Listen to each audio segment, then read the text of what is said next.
पांडवों की माता का एक और पुत्र था। इधर महल में कौरवों और पांडवों के बीच मनमुटाव आक्रामक रूप लेता जा रहा था। उधर काल एक नया अध्याय लिख रहा था। पांडवों की माता का एक और पुत्र था। कौन था वह और क्यों नहीं था वह अपने भाइयों के साथ? कुंती ने मंत्र की शक्ति से सूर्य पुत्र को जन्म दिया। बचपन में कुंती ने एक बार दुर्वासा ऋषि का बहुत अच्छे तरीके से अतिथि सत्कार किया था। इससे प्रसन्न होकर दुर्वासा ने कुंती को एक मंत्र दिया जिसके द्वारा वो किसी भी देवता को बुला सकती थी। एक दिन कुंती के मन में उस मंत्र को आजमाने का ख्याल आया।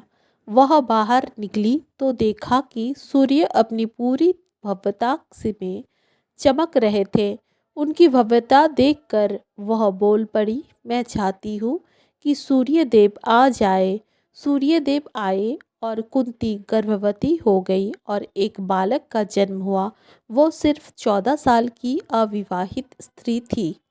उसे समझ नहीं आया कि ऐसे में सामाजिक स्थितियों से कैसे निपटा जाएगा। उसने बच्चे को एक लकड़ी के डिब्बे में रख दिया और बिना उस बच्चे के भविष्य के बारे में सोचे उसे नदी में बहा दिया। उसे ऐसा करने में थोड़ी हिचकिचाहट हुई पर वो कोई भी कार्य पक्के उद्देश्य से करती थी। एक बार वो अपने अगर मन में ठान लेती तो वो कुछ भी कर सकती थी। उसका हृदय करुणा शून्य था। अधिरथ को मिला नन्हा कर्ण।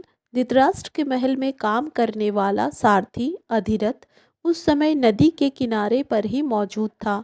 उसकी नज़र इस सुंदर डिब्बे पर पड़ी तो उसने उसको खोल कर देखा।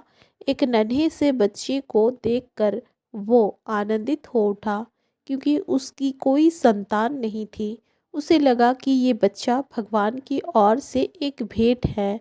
वो इस डिब्बे और बच्चे को अपनी पत्नी राधा के पास ले गया। दोनों आनंद विभोर हो गए। इस डब्बे की सुंदरता को देखकर वे समझ गए कि ये बच्चा किसी साधारण परिवार का नहीं हो सकता। एक महान धनुर्धर बनने की इच्छा के साथ कर्ण द्रोण के पास गया पर द्रोण ने उसे स्वीकार नहीं किया और उसे सूतपुत्र कहकर पुकारा। सूतपुत्र का अर्थ होता है एक सारथी का पुत्र। ऐसा करके द्रोण ने इस ओर इशारा किया कि वो नीची जाति का है। इस अपमान से कर्ण को बहुत ठेस पहुंची। राजा या फिर रानी ने इस बच्चे को छोड़ दिया है। वे ये तो नहीं जानते थे कि किसने इस बच्चे को ऐसे छोड़ दिया है पर उसे पाकर वे बहुत खुश थे क्योंकि इस बच्चे के कारण वे जीवन में पूर्णता महसूस कर रहे थे। उस बच्चे को बाद में कर्ण नाम से जाना गया। वह एक अद्वितीय मनुष्य था। जन्म से ही उसके कानों में सोने के कुंडल और उसके छाती पर एक प्राकृतिक अवस्था। वह अद्भुत दिखता था। राधा ने बहुत प्रेम से उसका पालन पोषण किया। अधिरथ खुद एक सारथी था इसलिए वह कर्ण को भी रथ चलाना सिखाना चाहता था। पर कर्ण तो धनुर्विद्या सीखने के लिए बेचैन था। उन दिनों सिर्फ क्षत्रियों को शास्त्र और युद्ध कला की शिक्षा ग्रहण करने का अधिकार था। ये राजा की ताकत को सुरक्षित रखने का एक सरल तरीका था क्योंकि अगर हर कोई शास्त्रों का इस्तेमाल करना सीख जाता तो फिर सभी शास्त्रों का इस्तेमाल करने लगते। कर्ण क्षत्रिय नहीं था इसलिए उसे किसी भी शिक्षक ने स्वीकार नहीं किया। द्रोण पहुँचे हस्तिनापुर। द्रोण को अपने शास्त्र देने से पहले परशुराम ने यह शर्त रखी थी कि वो कभी भी किसी क्षत्रिय को इनके बारे में कुछ नहीं सिखाएंगे। द्रोण ने वचन तो दिया पर वो सीधे हस्तिनापुर चले गए और क्षत्रियों को शस्त्र सिखाने के लिए राज दरबार में नौकरी कर ली। वे ऐसे ही थे, एक महत्वाकांक्षी मनुष्य। उनके अपने आदर्श थे। उन्हें सभी धर्मों, शास्त्रों, नियमों और ग्रंथों का ज्ञान था, पर उनमें रत्ती भर भी कोई नैतिक संकोच नहीं था। वह एक महान शिक्षक थे, पर एक चालाक और लालची मनुष्य भी थे। द्रोण के हस्तिनापुर आने से पहले पांडवों और कौरवों को कृपाचार्य युद्ध कौशल सिखा रहे थे। एक दिन सभी लड़के गेंद से खेल रहे थे। उन दिनों गेंदें रबर, चमड़े या प्लास्टिक की नहीं बनी होती थी। वे ज़्यादातर घास फूस को अच्छे से बांधकर बनाई जाती थी। गेंद गलती से एक कुएं में गिर गई।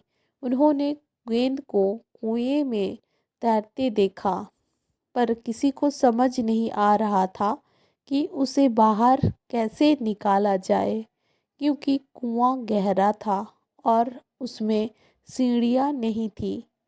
उसी समय द्रोण उधर से गुजरे और स्थिति को देखते हुए पूछा, क्या तुम लोग क्षत्रिय नहीं हो?